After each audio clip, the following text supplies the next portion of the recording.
I'm Gail Hoag, and this is my husband Gregory. And our last video, we started to talk about the technology of sacred geometry in the I.Connect. And it's so fascinating, there's so much there, and I know you were just beginning to scratch the surface in that last video.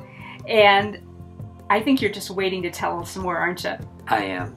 So, last time we were talking about the torus and the way that every single atom, each electron, is moving energy into existence and out of existence. So constantly we're creating, we're forming and reforming ourselves. Now, another interesting thing is that I talked to you about the phi ratio. Remember, I was working with this tool to show the phi ratio relationships that exist on the body itself. And also what we have is a large form that's over 20 feet high, and this is created from a phi ratio star tetrahedron. That is, the base of the tetrahedron is in a phi ratio relationship to its height, so it looks elongated.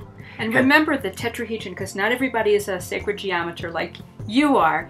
The tetrahedron is, if you look at a triangle and you make it into a three-dimensional object, it is the tetrahedron. So here it is, right here, with that. There's two of them that are interpenetrating.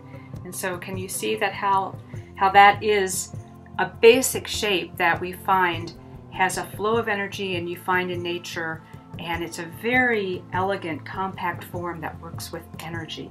Buckminster Fuller used to love to talk about it. So the tetrahedron by itself works with fire. It's a lot of energy. So when you bring one tetrahedron into balance with another tetrahedron, then it becomes balanced. And it forms, actually, the points can be connected to form a cube, which is what we talked about last time, the cube of the Earth. But right now, we're talking about the form that you're looking at that is an elongated tetrahedron that's working with the phi ratio. And so that form is actually connected to a form that is buried on the other side of the Earth, a form that's buried at Uluru, Australia.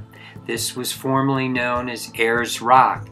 This is a very sacred place, and our guidance some time ago said that we had a very strong relationship, our land here, with Uluru on the other side of the planet. So what has happened is that by putting that large form on our land, and which works with all the vortexes, especially the solar vortexes of the planet. And then when we put another form that's shaped just like it, buried next to Uluru, we've created a point through the entire planet, because Uluru's almost on the opposite side of the planet from us. A little off, but close. Close enough that we're forming a toroidal flow through the planet, and thus able to activate an energetic flow that affects the people that are working with the I.Connect, because this form, this large 20-foot form, is connected to a tube through which we're putting sacred music and sounds, and we have other forms spinning inside this tube, and this tube is connected, and the forms are connected to the giant form on our land. So it's literally connecting that flow through the Earth into the I.Connect in the charging process. Wow. Now, I know one more thing about it that I wanted to share about that form, and we called that the solar vortex. Right. That the way that this was designed, we are in relationship to all the galaxies, to our sun. You know, without the sun, there's no life at all. And so, you know, if you go back and you look at some of the interesting data, when there's solar flares, for instance, you will find that people will have more erratic behaviors. Even the instances of heart attacks, people just, getting crazy, having really hard times. It's not just our technology that has a hard time with solar flares or the stock market. It's actually our bodies as well, our whole sense of being. So we're so related to the sun, and it doesn't have to be a disruptive energy. It could be a very positive energy. And that's one of the reasons that we are working with that energy in the I.Connect. So can you share with us a little bit more about that solar connection that we've made? Well, we've really deified the sun in many ways, and as cultures in the past.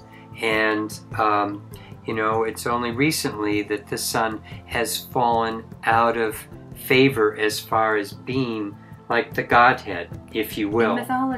In mythologies and in many religions. I mean, the Egyptians that existed for 4,000 years worked with Ra, their sun god. And the point is that the sun is so critical to everything that's going on this planet. When people deal with astrology and they look at what the planets are doing, those planets' energies are always focused through the sun. The sun is the point that focuses energy into us, that helps to buffer energy, that helps to work with the center of the galaxy. 2012, that's happening right now, that people have spoken about. And they're talking about the shifts in the time. Well, all those shifts are happening through our sun. And the sun has very complex rhythms that they've begun to measure, and found that these rhythms have an effect on what's going on historically. I mean, they've seen wars, they've seen droughts, they've seen all types of things be based on the rhythms of the sun, and many of the complex rhythms within the sun. And in places like the Soviet, in Russia now, they are still working with rooms where they shield people from the dramatic effects of solar flares, because they find that there's a greater incidence of heart attack during those times of erratic behavior of the sun. It creates a relationship of the erratic behavior on the planet.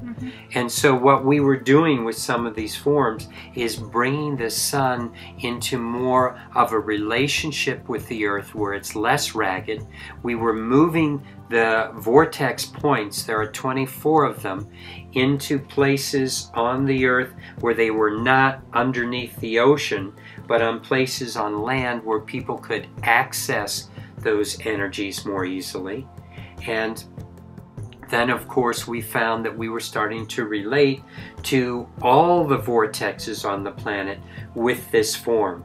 And so we're making small forms for people that we'll talk about at another time, but at the moment it was essential, this form, in connecting to Uluru and creating a flow through the entire planet that people can access, and it heightens their connection with soul, their connection with higher self, and allows them to start to move into these far-reaching realms of energy that the sun itself has been accessing for untold millennia. It's so interesting. I love hearing about this, because our little lives, our big lives, whatever you want to call them, are so connected to everything that is. And so this begins to really, our pictures start to shift about how we are all, how everything is really in relationship to everything. And the I.Connect is so fabulous because it is so connected to so many things, whether it's the sun, the other end of the earth, Uluru, whether it's connected to our DNA. It's all about connection. And when we recognize our oneness, when we live out of that place of multi-dimensional access to who we really are, that's the soul speaking through. And that is what is so profound about working with the I.Connect. It's time. it really is time for us to start to expand to the largeness that we are. And in this small step at a time, we're moving into that sense, that true sense of unity that we all know is at the heart of our being, and it's starting to unfold and come out. And it's fun. It is, because we can touch each other and know that we're touching ourselves with love, and it's time. So we look forward to sharing this ride with you. Blessings. Blessings.